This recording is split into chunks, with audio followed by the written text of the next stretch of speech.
Welcome to Beyond the Game More Stories, the podcast where we explore the lessons that sports teach us about life, leadership, adversity, and growth long after the final whistle blows. I'm your host, Dwayne Lightfoot Jr. On this show, we sit down with athletes, coaches, parents, and leaders just kind of to have real conversations about those moments that help shape us, from the different challenges we go through to the victories, big and small, the setbacks, and just the ultimate experiences that stay with us long after the scoreboard goes dark. All right, so let's get into today's episode of Beyond the Game More Stories. Today's guest is someone that I am very excited to have this opportunity to talk with about his journey. I've known him for nearly 20 years and known him for even longer when I first saw him on TV. He's someone that I consider a mentor, a brother, and a friend. And if you've been around him for just about 2 to 3 minutes, you immediately get to see the energy, passion, and expertise that he brings right away from the jump. As a former football wide receiver who went on to continue playing professionally in the Arena Football League and in the XFL. After football, he began his career in what I consider one of the greatest sports of all time, into slam ball, and he was a key part in helping bring that sport of slam ball not only mainstream, but take it worldwide. A scoring champion, a league MVP, a world champion, he became one of the most decorated players in the league's history.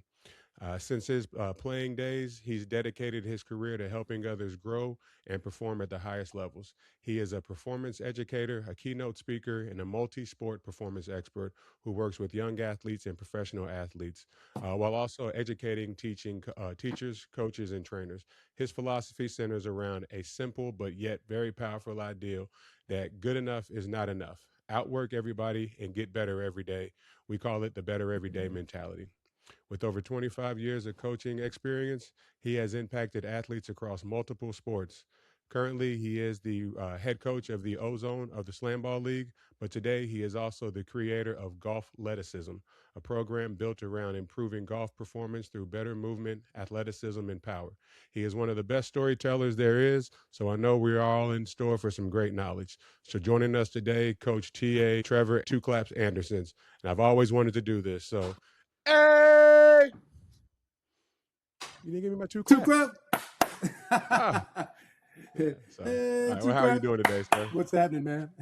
Oh man, I'm doing Oh well, man, man. I'm amazingly blessed, and I'm just honored to be here. So Awesome. I All appreciate right, you for well, having me. Thank you so much. It's an honor to be here, and I'm excited to get to it.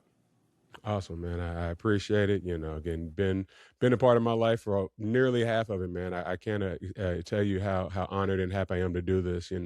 Not only just to give other people the opportunity to learn a little bit from you, but just for me personally. I would say we crossed paths in 2008.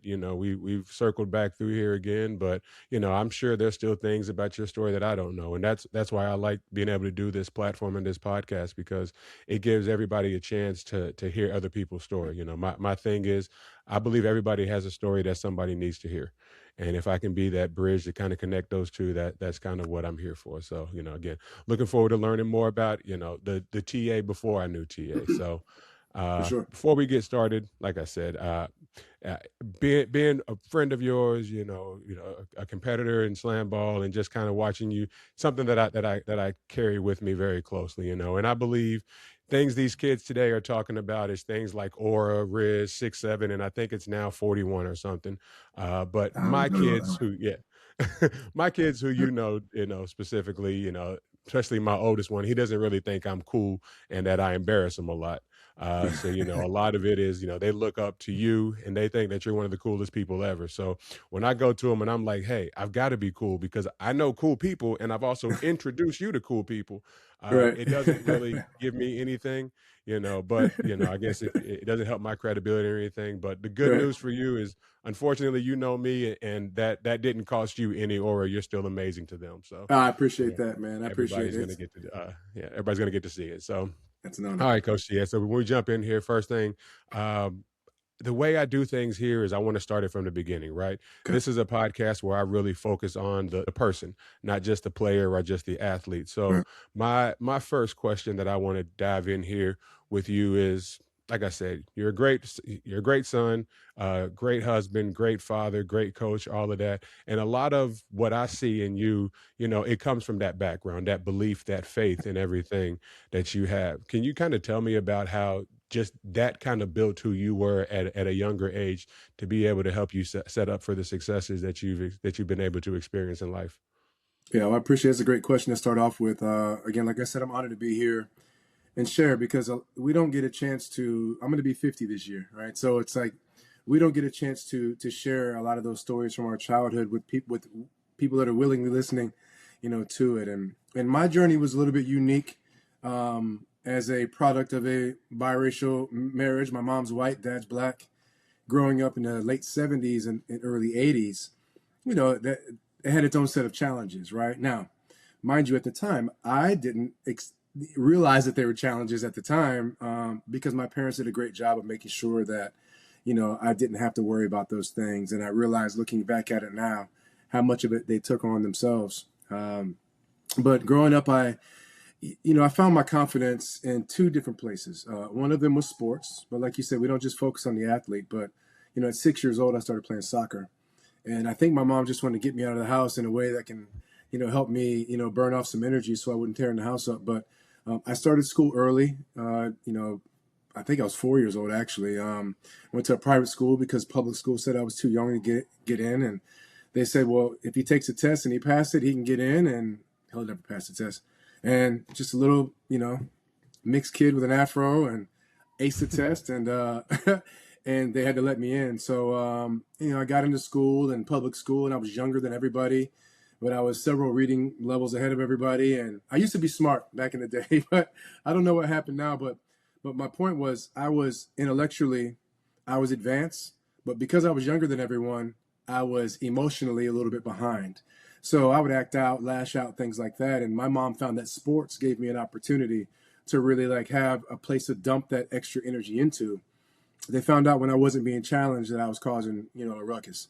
So they had to continue to challenge me, whether it's physically or intellectually, or a combination of both. So, coming up through sports, I found confidence playing soccer at 6 years old. Started playing, I played basketball at 8 years old only because they didn't let me play tackle football yet because I was too young. So I played that for 1 year, and then I played baseball and football at age 9 all the way up. And then I didn't play basketball again until the 11th grade. But another big part of that's from the sports side. The other part of that was that my mom and dad, we grew up in a black and white world. That was our reality in Sarasota, Florida. And they would always tell me, preach to me, listen, you have the best of both worlds. And I didn't know anything other than that. I mean, to the point where, I remember being at school one time in 6th grade, taking one of those standardized tests, and, you had to fill in the little Scantron, the little bubbles and stuff like that. And forgive me, some people might not know what a Scantron is. It's a sheet that you had to take a number 2 pencil and put your answers in and make sure you filled out the circle, and they put it through a machine. So at the top, though, it said, black, non-Hispanic, white, non-Hispanic, whatever. So I bubbled in both of them, black and white. She gave it back to me. She said, you can't do that. I said, but I'm black and I'm white. I don't understand. So I gave it back to her again. She said, you can't do that. I gave it back to her again. She balled it up and threw it away and said, you need to start over. And so, of course, I think I was a little bit less than compliant with what she was asking me to do at the time. And she wrote me a referral to send me down to the office. The interesting thing was I had a lot of confidence in that moment because I said, it doesn't matter. My dad and my mom told me they'll always stand up for me, standing up for myself, for having the best of both worlds as long as I'm doing it respectfully. And so I didn't get in trouble, from my parents that day, but they said we need to find ways to be able to deal with this inevitable situation that people aren't always going to see you, because you're not exactly the way that they are. So it's going to be hard for you to get by, but that's part of your journey. That's part of what makes you special. So, it's kind of a long way to answer your question, Dwayne, but what gave me a lot of that confidence early on was my parents instilled that confidence. And it wasn't because they said, you're so smart or because you're so athletic. It was because they said, you are a strong individual, unique person, and that's what you need to stand on. And as long as you're standing on that respectfully, then we got your back.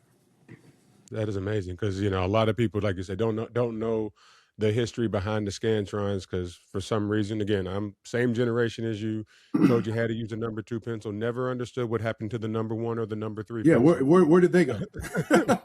But when you and the way it works for those who don't know is the answers are plugged into this system and they put it into the machine and it reads it and it tells you how many of your answers match to give you your grade, and it's looking for one answer per line. But like you said, there's multiple parts of you, Yeah. and you were comfortable with who you are, and you knew how to answer that question, and you answered it the way that you wanted to, that your parents taught you and raised you to.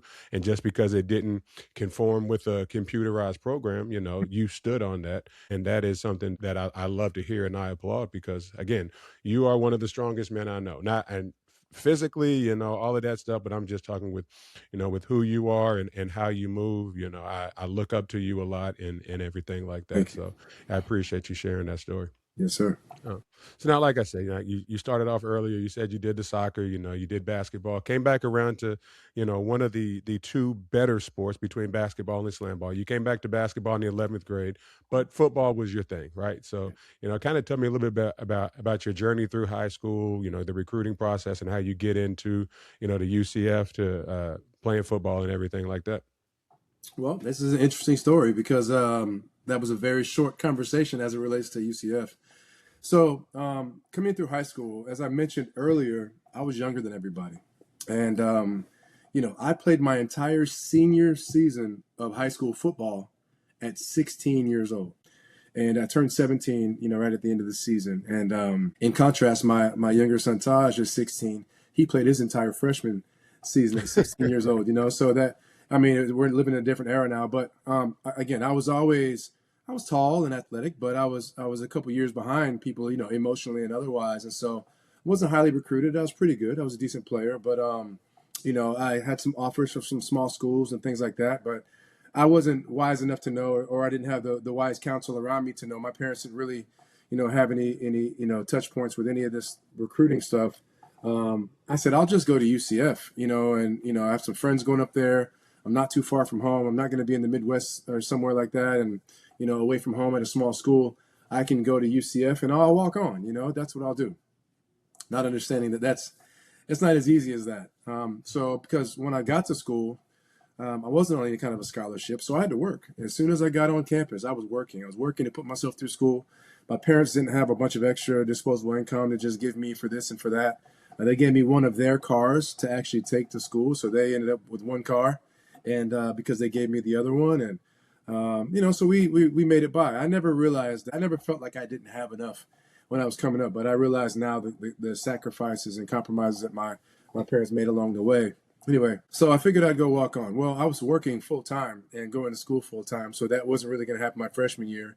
Sophomore year comes around, and I'm like, okay, maybe it's time for me to try this now. And I said, okay, so I tried, and I said, maybe I'll go out for a spring, and started exploring those options.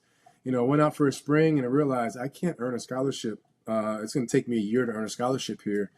Now, we love your enthusiasm and stuff, and stick with it. Maybe, you can earn a scholarship, but that was just a question mark. And I said, man, I literally could not afford to play football. I had to work to go do it. So I worked as a valet parker, right? I worked valet parking cars. Started that when I was 18 years old, and I actually looked at that as my opportunity to get into the conditioning and shape that I needed to be in to be able to compete athletically, whether it's in football or basketball, what have you. And so, it turns out that I never could really afford to step away from working full time and go play. So when it comes down to the recruiting process, non-existent. When it comes down to my college experience as a football player, came up with some great players like Dante Culpepper and, rest in peace, Kenny Clark and these guys. But it ended up not being something that I was able to, enjoy, the fruits of as far as it relates to being on that football team for a fall football season. And So I was determined though, because I said I still, there's a lot of football in me, but I need to graduate first. And so I finally decided that I was going to graduate. And when I did, I finally ended up going and going to a workout at the Senior Bowl in Mobile, Alabama, with a friend of mine who was a former fifth round pick running back from UCF named Marquette Smith. He said, "You should come with me. You should just come up, be my quarterback, hand the ball off to me, and throw it to me out of the backfield and put on a tank top, and maybe they'll see you and they'll want to see you too." I said, "Worth a shot." So I literally quit my job on that day. Well, actually, I told them I was going to take the day off. And they said, "Well, you can't just take the day off for no reason." I said, "Well, then I guess if you don't let me back, then I guess I just can't come back." But it was that important to me to take this chance, take this shot. I knew there was something to it. And I was selling medical equipment for minimally invasive surgery, like arthroscopes and laparoscopes and instruments and scopes and stuff like that. And so, but gave that up, went up to the Senior Bowl. They said, "Can you run, son?" I said, "Yes, sir, I can run." "Can you catch?" "Yes, sir, I can catch." So they're like, "Let's see you run a 40. I'm like, "All right." I'd never run an official 40 before. So I went up, lined up, and I ran 4.58 on a wet, kind of dreary day. But it was my mom's birthday. So I knew it was going to be a good day. It was January 26th. So I went, I ran 4.5, and one of the scouts said, "Man, he can run for a big guy." And the other scout said, "Well, he can run for any size guy." So there were 11 or 12 scouts up there. And then I ended up being signed on the spot by the Iowa Barnstormers, which was an arena football team. And so that started my football career. So I hadn't really played full game of tackle football in 6 years at this point. Right. And so putting on that helmet for the first time, it was a unique experience all over again. But, I'm very happy that I took that shot. And that is a great story to, a lot of, like I said, a lot of this for me is kind of learning more about you, because again, everything we know is, about each other it's come over the last 20 years, but there's stuff before that 20 Mm-hmm. years that, that I want to learn about you.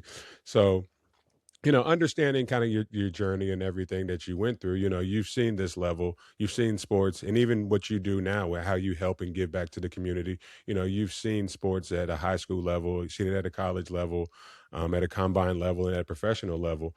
As I don't know, I'm not sure if I've told you recently, but I've started helping out at a local high school with basketball Mm-hmm. and trying to get these kids to understand. I think, again, I'm not hip, but I think Kendrick Lamar is the one who says there's levels to this, right? Yeah.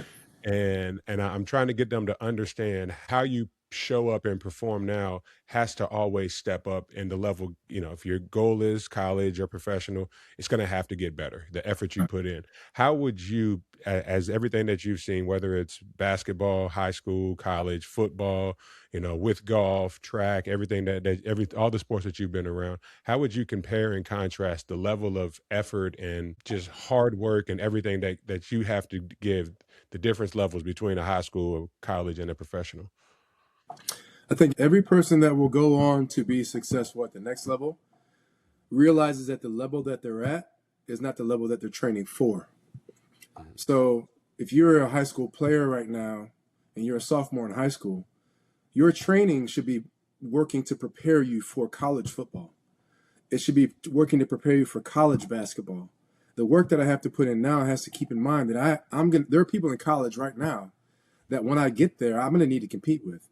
There are people that are on the rosters right now that are going to be a junior when I get there as a freshman, and I'm going to have to beat them out. So we're really training for the next level. And in a like manner, you get to college, you're training for the professional level. And I think that the most successful people that I've seen have always had the ability to understand that they need to be able to train for the next level ahead and be able to not lose focus for where they are, but really the training is like, I'm not training to beat this guy, the guy that's standing right next to me, as a sophomore in high school. There's a bigger picture. And I think that with the younger kids these days, I think that the bigger picture that we were looking at, when we were younger, we didn't have the full picture, right? We couldn't see everything. We didn't see all the highlights. We didn't see all the training. We didn't know who was doing what. So we had to there's almost a mystery, like, man, I got to really work hard because this person, I don't know what this person is doing. And we wanted to make sure that we weren't getting left behind, but the rest of the picture wasn't played out for us. Right now, you can pick up your phone. You can see every training session. You can see every statistic from every game. You can watch every clip, every highlight. And we're, young people are bombarded by everybody's best life, everybody's best clips. They're not showing a reel full of turnovers. They're showing a reel full of 3-pointers. They're not showing a reel full of a quarterback throwing interceptions. They're showing him throwing touchdown passes. And so being able to have all of this information at our fingertips can be very valuable, but it could also give our young people a very kind of inconsistent vision of how they're going to get to the next level. Another thing that can do too is that by seeing everybody's best life all the time, you may think like, man, I've never had that many clips before. I've not made that many highlights before. And it can be discouraging in some ways. So it could turn some young athletes away from, working harder or doing more. And, it's really finicky and it's really delicate. And I tend to think that, like you and I talk about it a lot, good enough is not enough. Whenever you look in the mirror at the end of the night and you say, what I did today was good enough, that's not the conversation, right? Because good enough is not enough. But you have to be able to look in the mirror and say, man, I know I did everything that I could do today to get better, right? And that's really what the better everyday mentality is all about. When kids want to know how do you make it, they got to stop looking horizontally and laterally, and they've got to start looking at what's up in front of them. And I think more kids are starting to do that now. They're starting to settle in, but it's still a challenge for us as coaches, us as dads, us as mentors, us as leaders, to get them to make sure that they keep their eyes above the horizon as opposed to just, looking exactly where they are. And I think the way you put that is something that I totally agree with, but I've never thought about it in that way, right? So thinking about how when we were coming through, just looking at, like you said, that incomplete picture. We never knew, like, again, I'm from Kentucky, you're from Florida. I never knew how hard you were working. Right. Right. But nowadays you got kids that are, like I said, every trainer's workout that they have is on social media. Mm-hmm. The trainers are posting it, the kids are posting it. But like you said, they're posting the highlights. They're not posting the time where they didn't make the sprint that the trainer had them do, or how it took them 4 or 5 times to do this drill that you're seeing the video from. Right. Right. And that is just a crazy that, because again, and nowadays, like you're saying, these kids are looking laterally. They're looking, Yeah. well, I'm competing with this person, Right. I'm competing with that person, Right. not realizing that my goal is up here. This Exactly. is what I'm trying to get to. So Exactly.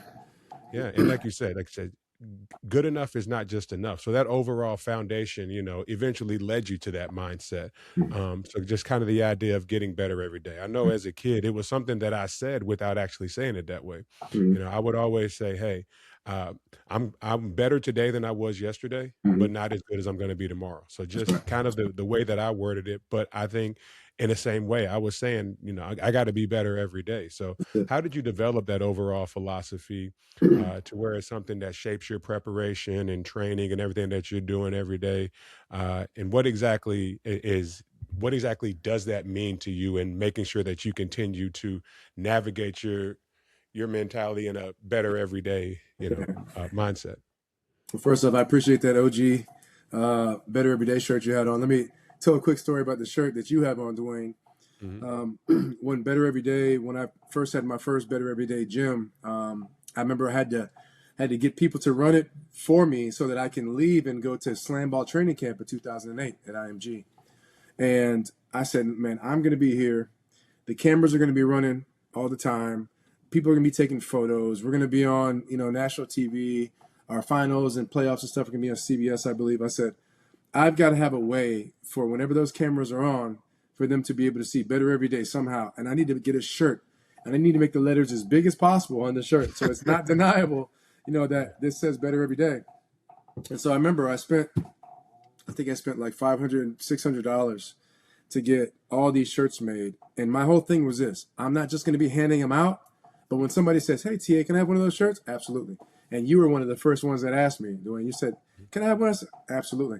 So my goal was people that want to get better every day, that's who I want to be representing this. And it just started spreading like wildfire. And then from the, every game that was on, there was somebody on the sidelines or somebody in the stands that had the Better Everyday shirt on. So I appreciate you, wearing that today, man. That really takes me back. Yeah, no doubt, man.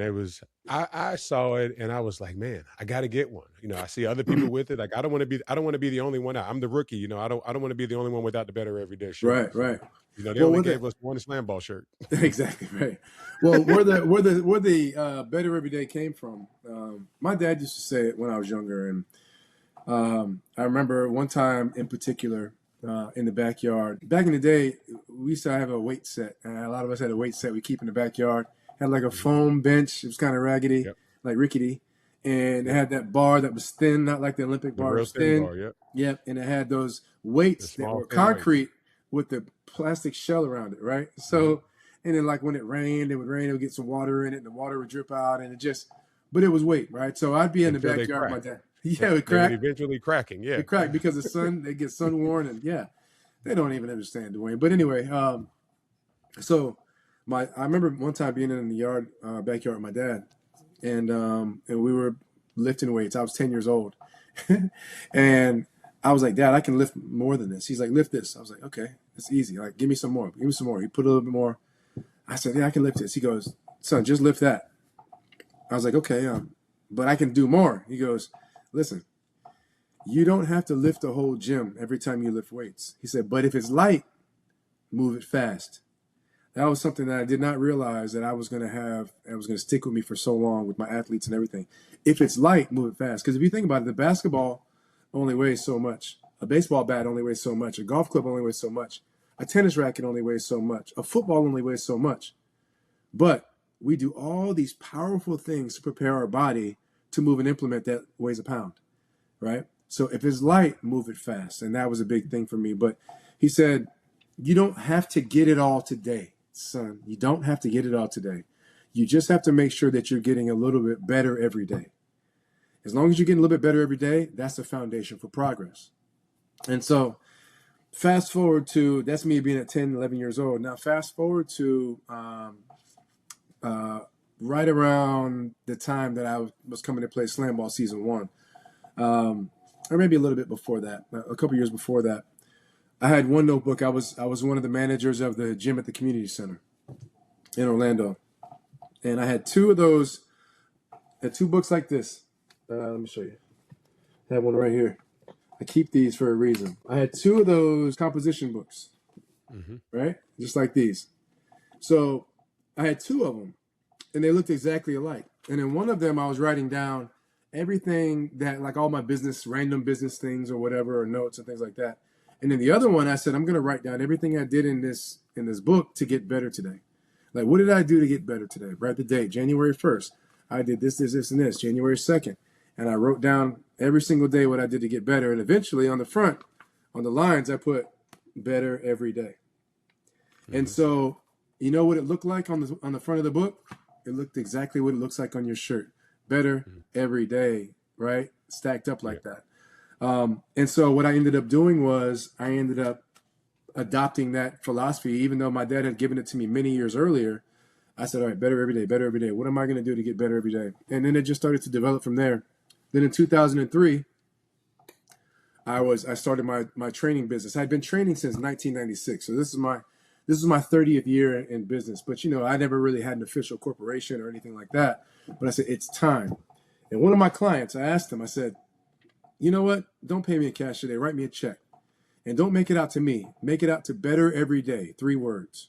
By the way, better and then every day, that's not it. Every day as one word means, oh, your average every day, normal, you know, run of the mill. But better every day means better every single day. That's 3 words, right? And so I said, when you make this checkout, make it out to better every day. He said, what's that? I said, that's my company. So I know you have a company. He said, yeah, I'm going to create it this week. So he literally wrote me a check for $400 that I couldn't cash until I opened up the company. Mm. And so I finally opened up the company. When I got my banking account, I was able to deposit that as my first check into the Better Everyday account. But and this has just been a philosophy that has, it's not just a slogan or a mantra that's just casual. It is literally something that I do my best to, it's the anchor that I tie back to in weak moments. It is the rock that I stand on in my strongest moments, and it's everything in between. So I try to make sure that not only am I living to get better every day, I'm also doing my best to help others get better every day as well. And I think that's the real exponential value of better every day. And I definitely agree. And I took my kids over to the last gym that you were at, and they got better every day. I saw the atmosphere that you created over there, and a lot of the kids over there, really appreciated that. And you know. you moved on to bigger and better things, and we still talk about it, we still miss it, and one day we know we'll get back together with them. For sure, for sure, it's coming soon. So yeah. So okay. So fast forward again. We came out of Series 3, 2008. Again, we all went our separate ways. I went back to Kentucky. You came back to Florida. You started working more into the fitness industry. I got into healthcare industry, but ultimately, my wife and I ended up getting jobs that we were permanent work at home, and we moved down to Florida. And I was like, man, I know two people in Florida. It was you and Corey Beeshold. Fortunately, Corey would text me and told me that he moved to Atlanta. Atlanta, So I yeah. was like, cool. So, and there was a one time that I came down and I stopped by the last gym that you had. But shortly after getting here, I'm just kind of walking through my neighborhood, and I'm talking to one of my neighbors and he was just talking about, his day and everything. And he was like, man, we had, my company brought in this keynote speaker, and he was telling everything, and he just did this thing where it was just like two claps. And I was like, wait a second, that starts to sound familiar. And he just keeps going on and talking about him. He's like, man, he was jacked. And he started talking about playing this trampoline basketball. I was like, you talking about TA? He was like, do you know? Because again, and he's from Utah, okay? Right, And right, I'm right. from Kentucky. We just happen to be neighbors almost, and it's like, man, just look how small the world is, because I remember still back in Series 3, even though, you were on the Hombres, you had formerly played with the Mob, every team broke the huddle, every training class broke the huddle with two claps for some reason. Somehow you took over all of it, right? Awesome. But so this is one thing I got to know. Where did the two claps come from? And at what point in time did you decide that one clap was not going to get the job done? Yeah, one clap's not enough, and three is excessive. So you have to make sure, like you have to tote that line delicately. Hey, two claps. It's very crispy, and it works. So, but where two claps came from, I have to give all the credit to a mentor of mine, Coach Charles Brinkerhoff. Now, Coach Charles Brinkerhoff, in Florida basketball, high school basketball, people may know his name, but he was a multi-time state champion coach at Daytona Beach Mainland High School. And there's a Hall of Famer that went to Daytona Beach Mainland High School that many of you may have heard of, named Vince Carter. Mm-hmm. And Vince Carter was, we're the same age. I'm actually a couple months older than him, but he came out the following year. I graduated high school in '94, and he graduated in '95. But Charles Brinkerhoff was their longtime coach, and when Vince first got to the NBA, you start doing your basketball camps, and he had one of his early basketball camps at UCF, and they wanted to bring a bunch of kids from the community center that I was working at, and they said, we would like to bring kids, but we would love for you coaches to help out if you could. So I said, sure. So I agreed. I didn't know Coach Brink at the time. He goes by Coach Brink. And I said, Coach, well, anything that you need me to do, I love doing this stuff. You let me know what I can do. I said, okay, do this, this, and this. And, I did it with enthusiasm, energy, effort. And plus, it was Vince Carter, young Vince Carter out here. And we got a chance to kick it together and coach the kids together and stuff like that. And then he and I hit it off. And so I gave Brink all my information and my number and all that stuff and email address. And he said, yeah, I'd love to keep in touch. And, when the camp comes next year, if you're interested, I'll reach out to you. And I remember getting that email from him saying, hey, this is April. We have the camp coming up in June or whatever. We'd love for you to be a part of it. I was like, yeah, I would love to be a part of it. So we ended up doing the camp in Daytona. So for the next couple of years, I did the camp, and Brink's thing was kind of like a two claps. Like it kind of just was, it was a casual two claps, but I still saw a really neat thing that I liked about it, right? So fast forward about 2 years in, Coach Brink says to me, I have a question for you. He said, how would you like to be the face of the Vince Carter Youth Basketball Academy? I went, isn't Vince Carter the face of it? But I was like, I think he should be the face of the Vince Carter. He said, but I'm talking about as the floor director, the one who really runs this show. Like, you're the point man, you're the guy on the mic, you're the guy doing the organization, you're everything. You touch, everything that's happening on the floor, from the stations to the rotations to everything. I said, I would be honored to do that. I said, but Coach Brink, I said, on one condition. He said, what? He said, I said, that you let me use your two claps, right? And he said, T, I would be honored if you if you did 2 claps. So starting in 2002 or so, I started to hey, 2 claps. Fast forward to about 2005, we're in Toronto doing a camp, and we have 650, 700 kids with Vince Carter's Youth Basketball Academy. And there are not a lot of ways to get everybody to attention all at one time, especially when you have going on 1,000 kids. And so instead of just saying 2 claps, I'd be like, hey, 2 claps. Because when you hear that, hey, that's when you know it's coming. So you can prepare, drop the basketball, do whatever you got to do. Hey, 2 claps. And then I started to do that, and it became just a staple. And now, my license plate says 2 claps on it. So it's been something that people have known me by, TA 2 claps, for a long time now. But I use it as an opportunity to be able to draw all young athletes in, or old athletes, or corporate boardrooms, or big conventions or keynote speeches. I'll do it in a big 1,000-person keynote. I'll be like, hey, 2 claps.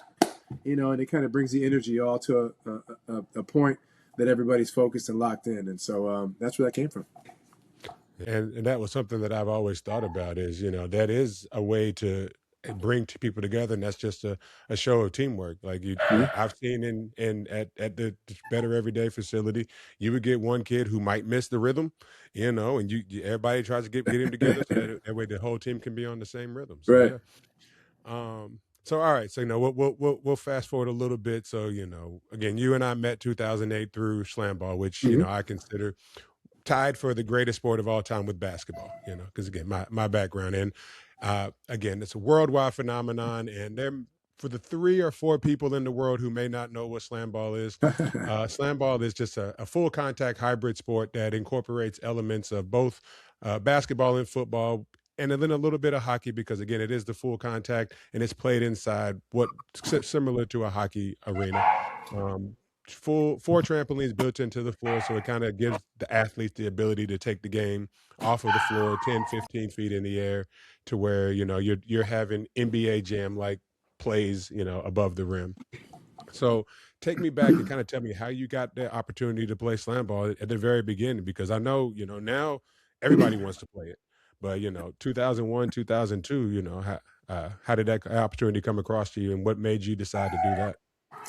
I was teaching middle school, and I had been playing arena football since that 2000 season. So I played 2000, played 2001, and now it's a 2002 season. I took a chance there as well. So I was kind of like, the chances didn't really pan out the way that I would like for them to have, and most of it was not any fault of my own. It's hard to be the best player in camp and still not get the look, because you have the relationships that the coaches have with other people and stuff. That's just how it works. I mean, everybody has their own story of why they didn't get an opportunity, but maybe I just need to play better. There's that. But as it came down to it, I was going to give football one more shot, and I had a friend of mine who had just signed with another arena team. He's like an arena football icon, and he said, "Hey, TA, I got 2 things for you.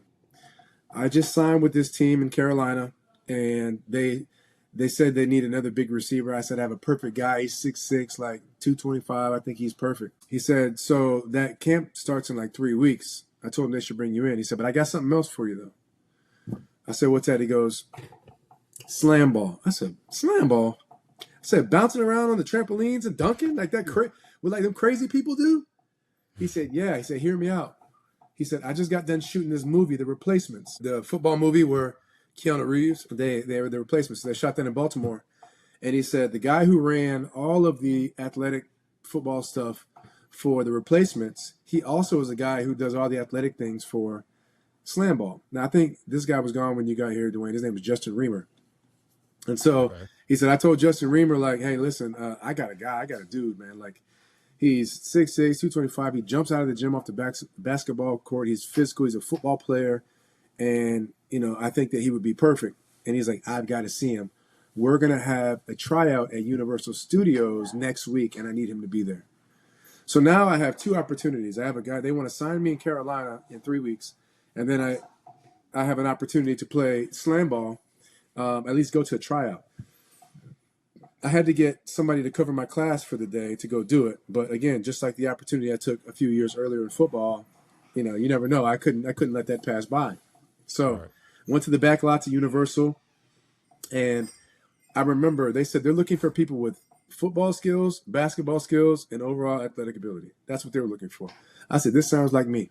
So I said, and I was not exceptional at basketball, not exceptional at football, but I think the combination of them both, I had a good shot. So they had us run through this obstacle course, Dwayne, bouncing the ball.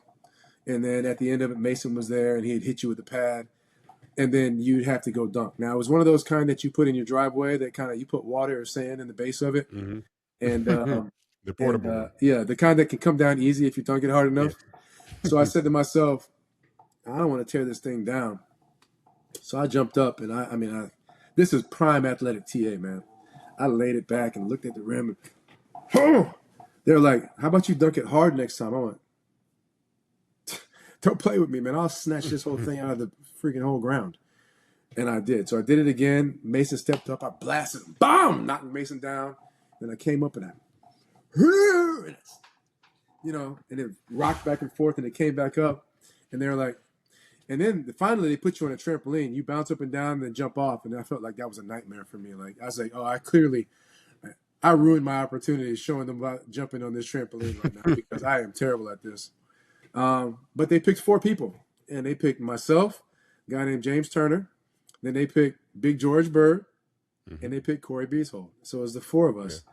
And so those are the Florida guys. They ended up going on a tour to Philly, Atlanta, Chicago, and L.A., and Orlando. And all those came together. And then they invited everybody out they had 200 guys for 64 spots. Mm-hmm. And we had a few weeks training camp. Then they had a draft. I ended up getting drafted 4th overall by the mob. And this whole thing was like a dream come true for me because I'm like, man, what's happening here? I don't understand what's happening. Like, I had to save up $400 to get a plane ticket to go out to LA. And I borrowed some money and scrounged up some money and I was able to get out there. But I said, this could be my opportunity, right? And so next thing you know, I'm in LA. I'm playing slam ball and we're off to the races. And I'm playing my dream. A game that leverages all the things I do well. It allows me to use the best parts of basketball and leave the worst parts out, right? Because I could dunk and jump, but I wasn't the best ball handler in the world. Yeah. And, and I could do a lot on the football field, but, it allowed me to put all that stuff together. And then here we are, 23 years later. Yeah. It happened fast. Yeah. So like you say, they took you in the first round, 4th pick. Right. There are some names that come to mind when I think about my next question. Names like a Barry Sanders, names like a Calvin Johnson, Andrew Luck, and I would add your name in there because when they got around getting ready to try to come back after slam ball went over to China. I was talking to Mason, and he was starting to give me names of people, and I was like, well, what's up with TA? TA coming back? He said, no, man, TA, he had a great China season, and he's doing too much now to stop that to come back to slam ball for this. And he's doing really good now. So he doesn't want to step away from that because, he's got a family now and all of that. So when I think of this question, I think about every athlete's going to have an end to their career. You happen, like I said, like those other 3 names, you went out on top. Today, here we are 13 years later since China.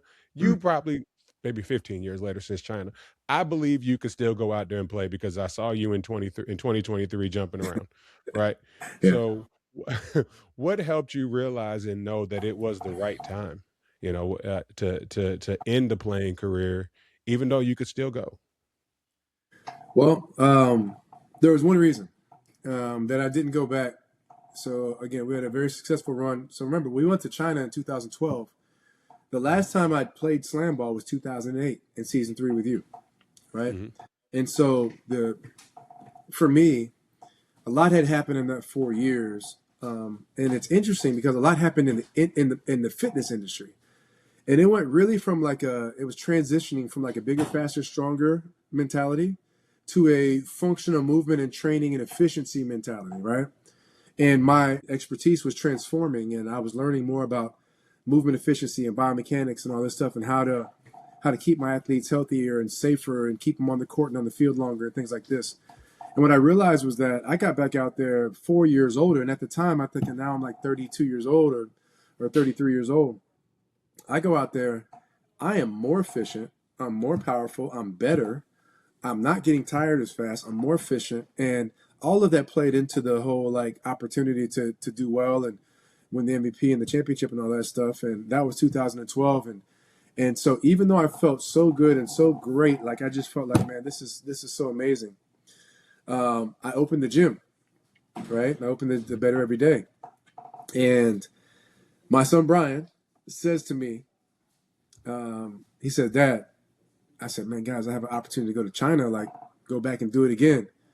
Brian goes, Dad, he said, I don't think you should go back. I was like, why, buddy? Like, you know what I'm saying? And you got to remember, he was at such an age where he was like 12 or 13 years old. You know, our kids get to a certain age, we want to show them we can do stuff. Like we're like that. Like, I want my sons to watch me compete. And he's like, I said, why not, buddy? He goes, Dad, you got to go out on top. He said, there's nothing else for you to win. You've won it all. You've won MVP, you've won the championship, the scoring title. Like, you've done all this. You've done it all. He said, remember when Ray Lewis, you know, went to the Super Bowl in his last season and he won the Super Bowl and he retired? He goes, you got to do it like Ray Lewis, Dad. You got to go out on top.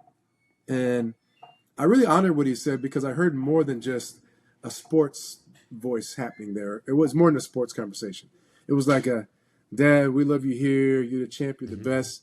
You know, let's live with that feeling. And I honored that. And that's why I didn't go back for Series 5. And, you know, it was, I think it was the right decision because I still get a chance to look at those times and relish those times. And I can remember why I didn't go back for that following season. It was all because of Brian. That's one thing that gets lost in you know, a lot of people. You know, they hear about it, they don't really truly understand. You know, the full time commitment that, you know, playing Yep. sports is, even at the college level, at the professional level, and then the impact it has on the people around us. Right. You know, so all right. So like I said, you've had the rare opportunity. You've played and coached slam ball. You played basketball. You played football, and you know, you've basically done every sport.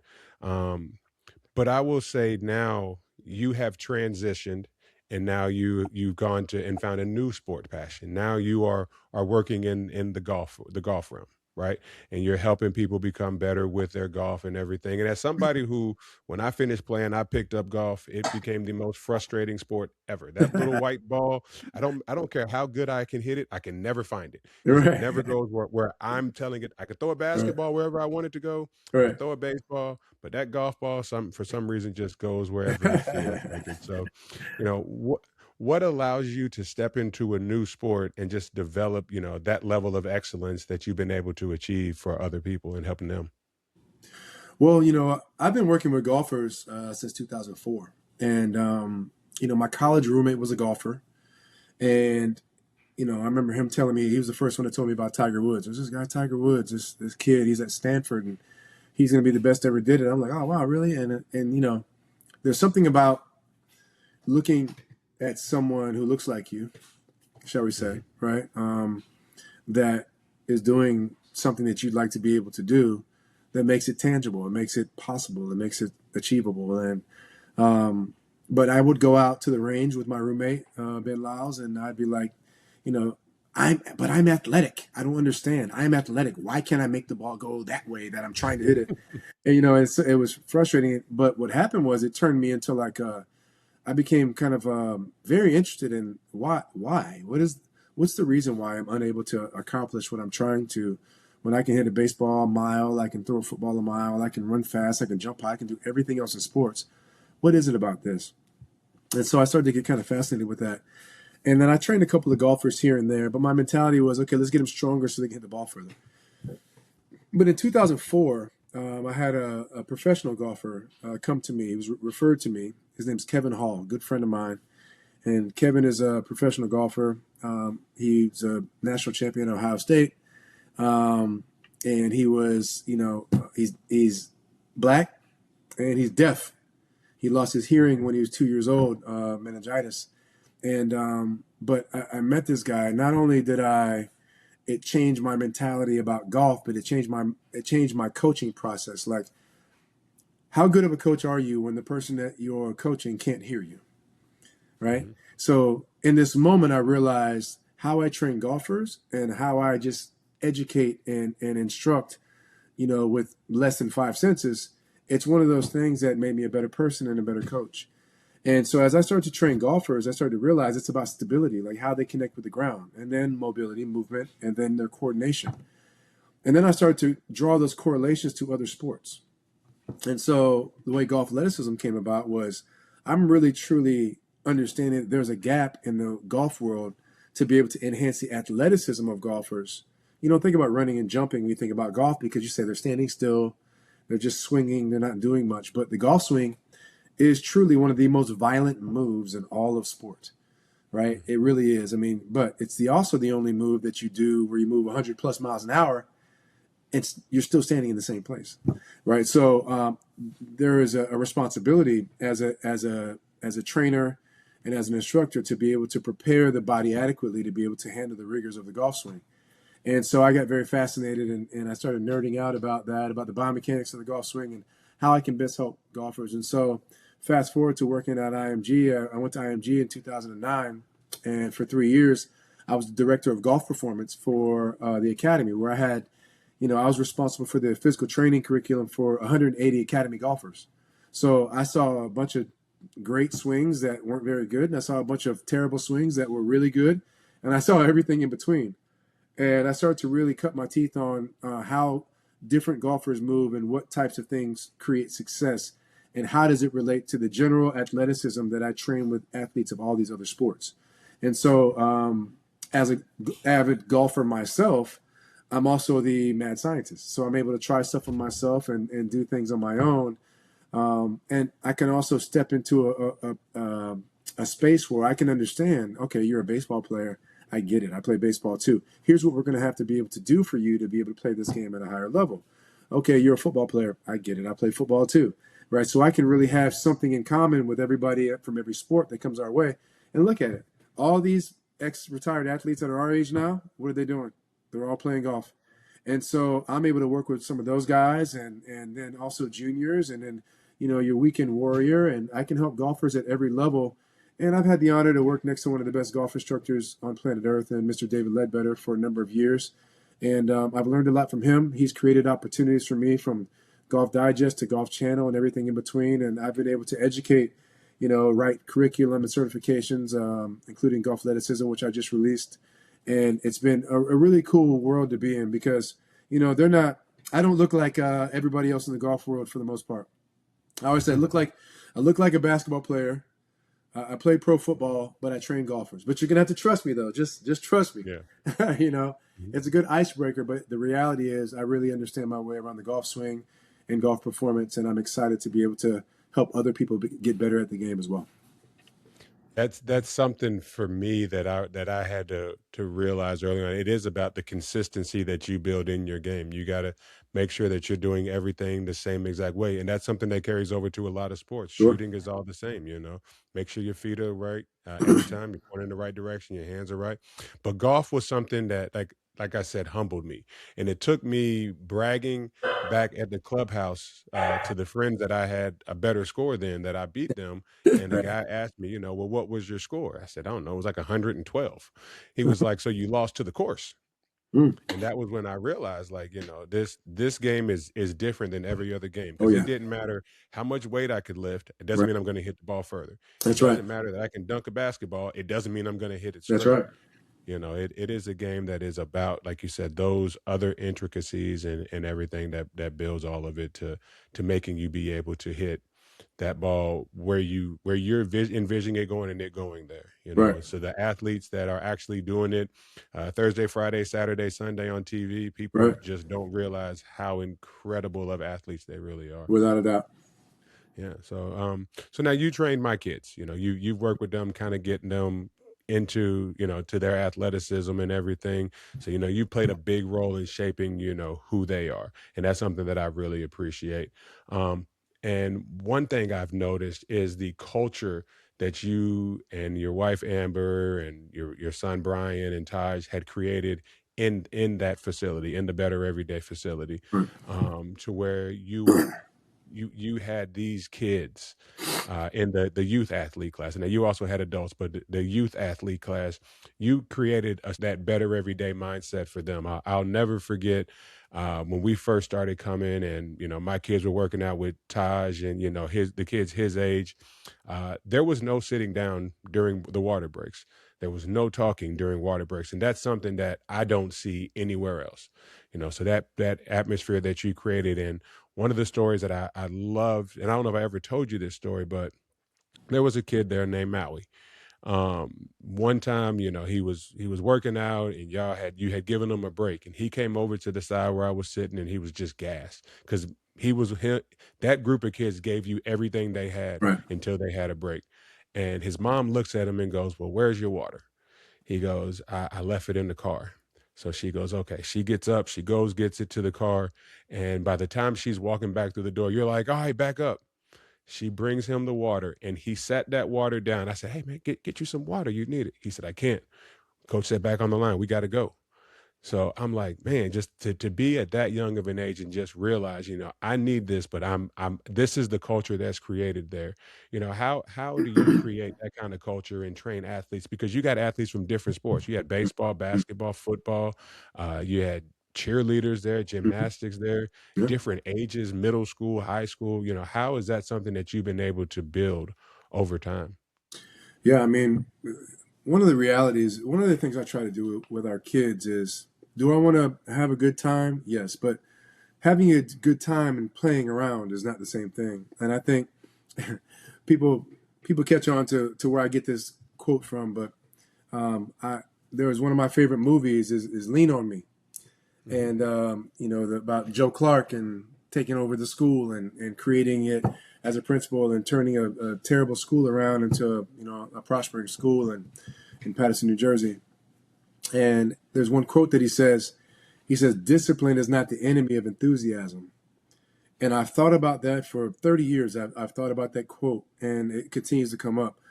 But I think that in this era, there are a lot of coaches and teachers that they want the kid to like them. And the way I look at it is, I'd like kids to like me too, but I don't operate in a fashion that has that as number one on my list, right? Here's what I understand, and this is it comes from teaching middle school. They must respect you first before they like you. If they like you before they respect you, then they're going to run the class. They're going to run any organization if they like you before they respect you. But if they respect you first and then they like you, now we have an element of discipline that can really run as a very strong vein throughout the entire class and course. And the most important part about that too is now when you get new people that come in, you already have a handful of people there that have adopted that better everyday mentality and that culture, right? In other words, we don't put our hands on our knees, right? If you put your hands on your knees, immediately that's 10 push-ups. Now you might say, and then I had people for years sending me all these science about what J.J. Watt said, oh, if you put your hands on your knees, it increases tidal lung volume and all this other stuff. I said, you know what else it does? It gets you 10 push-ups. I said, don't put your hands on your knees, okay? If Dwayne and I are playing against each other, right? We're playing Mhm. one-on-one. And it's 8-7, and I'm winning. And then but Dwayne has me gassed, and I just put my hands on my knees. Dwayne's gonna get a little spark and go, oh yeah, I got him now. He's tired. I'm gonna go at him now. He's tired. There is a psychological factor in every single aspect of sport and of competition. And you can't plan to develop those aspects, those small, little incremental aspects during the day of competition. They have to be built through the strategies that you learn throughout the way, throughout your training and throughout your daily regimen, right? And what I try to do is I try to give, if you do not have a systematic approach to how to maintain that level of discipline, that's what Better Every Day is going to help you do. I want you to understand if you touch your knees, that's not a good thing. We're not doing that, right? And have the discipline to go down and just do your push-ups, right? If you do something that's not right, then you need to be able to hold yourself accountable for things, right? Sometimes you give yourself push-ups because you barely touched the cone, right? We try to live by a mentality of excellence. And what I learned from my dad is that excellence is not necessarily being the best, but being your best, right? I can't compare my fastest time to Usain Bolt, okay? Because yes, I might have been a fast runner, but I run a 10-9, right? and he runs, Mhm. 9.5.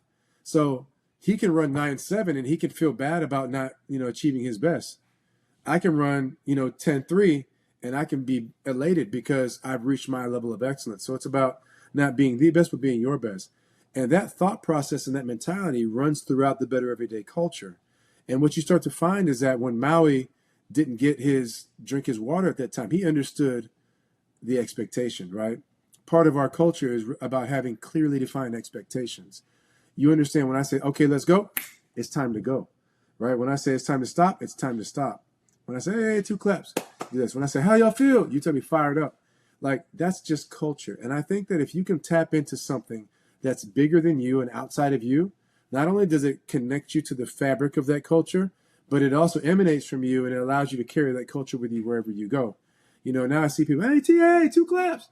Now I can talk to somebody from across the field, right? Because that culture has somehow affected them, in the process. And what we see with our kids, especially with Dwayne and Dylan, Dylan, your son Dylan, reminds me so much. I told you all the time, he reminds me of one of my kids, JJ Harper. And JJ Mhm. Harper just got made the first There we team all go. defense for Conference Yeah. USA this year at Liberty. And they remind me of each other at the same age so much. And I'm starting to see that mentality start to kick in for Dylan on the floor. He's a little smaller, but he's going to be bigger, right? But I saw the same thing with Dwayne at the beginning too, Dwayne Jr. Or Dwayne the third, right? So I saw Dwayne, and he came a little flimsy, if you will, but there was an athletic base there that I knew that we could bring out of him. But he turned into somebody that got very physical, started to understand how his conditioning could support his skill set, and he made huge strides and advances. But if they did not have that systematic approach to tap into, they wouldn't have carried it with them to getting those shots up that you guys get up on the side of the street with the shooting machine. It carries Right. over to the stuff that you're doing in the garage on days that you're not with me.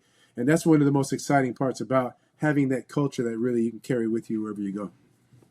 And that's something that, like I said, I owe you more than anything I could ever say or pay for the services, because you brought that mentality in there. Like you said, 10 you put your hands on your knees, it's 10 push-ups. But those kids looked up to you because in that same instance, you said something to me one day that stuck with me. And it's something that I try to teach my kids. You said, as they went down to do their push-ups, you said, I can't see people doing push-ups and me not doing them with them. Right? We're a team. We're all going to do this together, Yeah, yeah. and Mm-hmm. just that whole mentality. I look at it, and when I do this and I talk with people like you, I want to make sure that from my perspective, I give you your flowers, man, because the Appreciate it. things that you have done and within the community, how you're helping and giving back and giving it forward, what you've done in your career, watching how you're raising these two men, Brian and Taj, and everything, knowing the things you do through Kingdom Culture at the church and everything, man.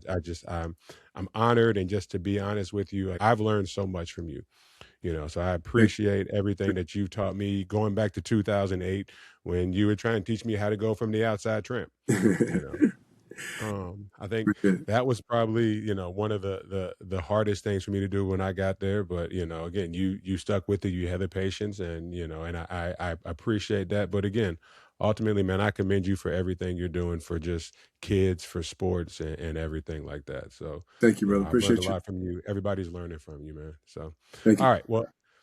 We've gone through like the big meat and potatoes of everything, but I want to pick things up really quick here. So Okay. I do this kind of like a this or that, or like a first thing that comes to mind. Give me a one word answer type thing. So I want to do that with you really quick. We'll run through that. Only rule I have is if I give you a this or that, you just can't say both. Just trust your instincts. Go with the first thing that comes to mind. Okay. All righty. Yeah. So first one is football or slam ball. Slam ball. Best football moment.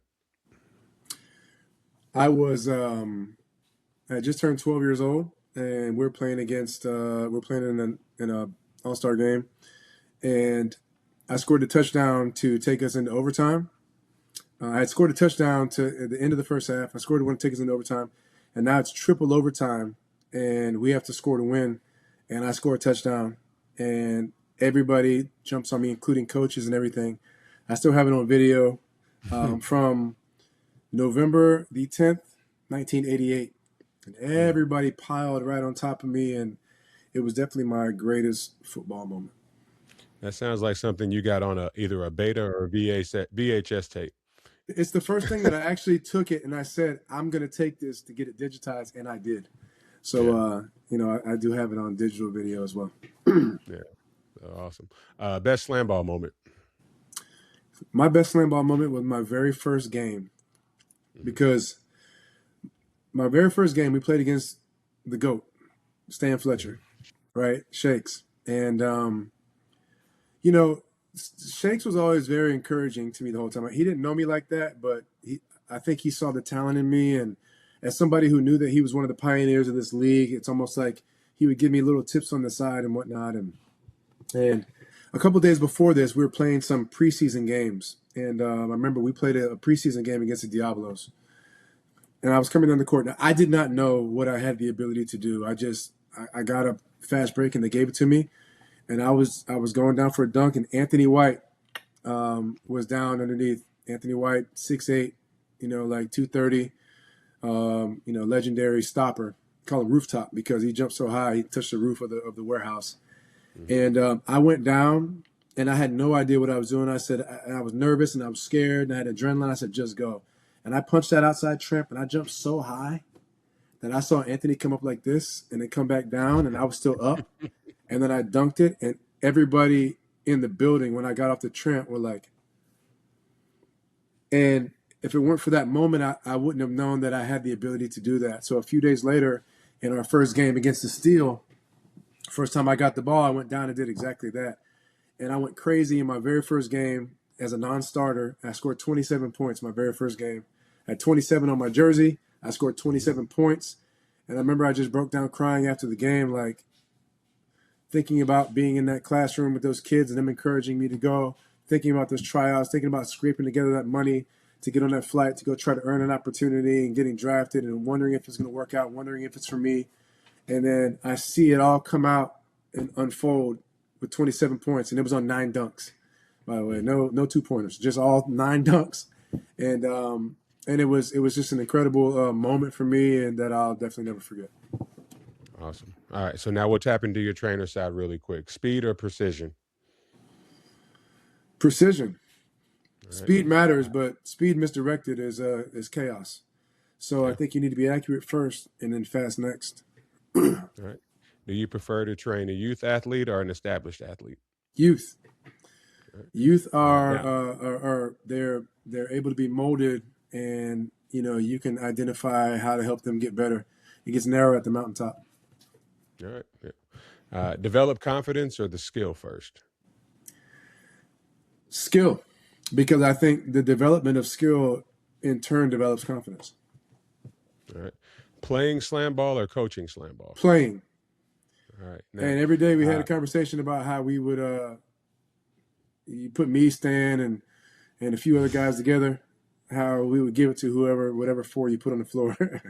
We might right. not be able to do it for very long, but we did scrimmage them one time early on, and we gave it to Yeah. them. Yeah, All right. Well, let me get you in trouble with one side or the other. New slam ball or old slam ball? old. It's not gonna Awesome. get me I in trouble at appreciate all. Let me say this: the young guys, I think they're more talented than us skill wise across the board. it. Like Hmm. skill for skill, they've got it. But when Yeah. it came down to just the gritty, like hard nose, like really just raw, like physical game of slam ball that it was built and created to be, we definitely win 10 out of 10 times in that department. Yeah. Awesome. All right. Well, like I said, I appreciate it. I wanted to just kind of get some really quick hitters. So now, like I said, a lot of everything I'm doing, it's no, I couldn't do this without my sponsor. So every episode I have a sponsor that kind of helps me through everything that I'm doing with that. So this episode is sponsored. Beyond the Game More Stories is sponsored and brought to you by RJM Customs. RJM Customs is a creative company that specializes in 3D printing custom signs, apparel, including the official provider of the Beyond the Game More Stories merchandise, decals, handcrafted in wood pieces as well, just helping individuals, teams, and businesses turn their ideas into unique, high quality creations. Whether you're looking for custom gear for your team, personalized designs for your brand, or one-of-a-kind pieces for your home or workspaces, RJM Customs takes pride in combining creativity, craftsmanship, and attention to detail to bring your vision to life. From concept to finished product, their goal is simple: turn your imagination into something tangible. To learn more or start the next custom project, visit www.rjmcustoms.com. And we thank RJM Customs for supporting the show and helping to continue to share powerful stories beyond the game. All right, Tia, my brother, I really appreciate you coming out here. So, as we wrap up today's episode, first thing I want to thank my sponsor, RJM Customs, but I also got to thank you for taking the time to come out here My honor. and, just the openness and honesty and everything you share with everybody. I think a lot of people are going to get a lot from it, and it gave me a chance to sit down and just talk to you. I know it's been a while since, we've had that because, you're ripping and running. My stuff's trying to take off over here too. But, when I started with this podcast, I knew that sitting down with you was something that I wanted to make sure I got done early, and if you were open to it, it was going to be something that I was going to really enjoy and be able to do this. So, as I kind of close things out, I like to always give my guests the opportunity to kind of let everybody know a little bit about what they got going on. I know you're working with the golf athleticism and everything, so I want to give you the opportunity to talk about if you upcoming projects or anything you're working on, or your social media, how people can get a hold of you. So I want to give you the floor, to let everybody know a little bit more about you. Sure, I appreciate it. Well, first off, thank you for having me. It's an honor to do this. You're an inspiration for me as well. The things that I'm one step behind you, and the things that I've had on my list to be able to do and bring to fruition for a number of years. I'm finishing my book, and you have the book out, which is incredible. And we are weeks away from our first podcast. So and I'm following right in your footsteps with that as well. So thank you for inspiring me and showing me that these things can actually happen, that these dreams can actually come true. So I appreciate that. As for me, we've pivoted a little bit from owning and operating a physical gym space, and we still do work with athletes in different ways. But we have our Rise flag football that we're in our 13th year of running now. So we have our flag football leagues in the community here. We have 5 locations, 2 Orlando locations. Also, the golf athleticism certification. I work with golfers at the highest level, from professional on down to someone just wanting to come get a golf lesson on the weekend. So at the Golf Zone Ledbetter Academy, that's where I do a lot of that work, where we have 3 golf courses and simulators and ranges and all kinds of stuff, and we have a fitness facility there as well. And then on top of that, our foundation, right? So we have the Better Everyday Foundation. We just got our 501c3 status finally approved over the last couple of weeks. And so, for those of y'all don't know, and you'll see Brian on a future episode, but my son Brian was diagnosed with leukemia about a year and a half ago. And he has, courageously battled and defeated cancer, and we call him the Cancer Slayer. Right, so he has done an amazing job, and now he's paying that forward, where our foundation is going to be delivering care packages to people that are going through these terrible treatments, these chemo treatments and radiation treatments and bone marrow transplants, and providing them with things that they didn't know that they would need, before they got in the hospital.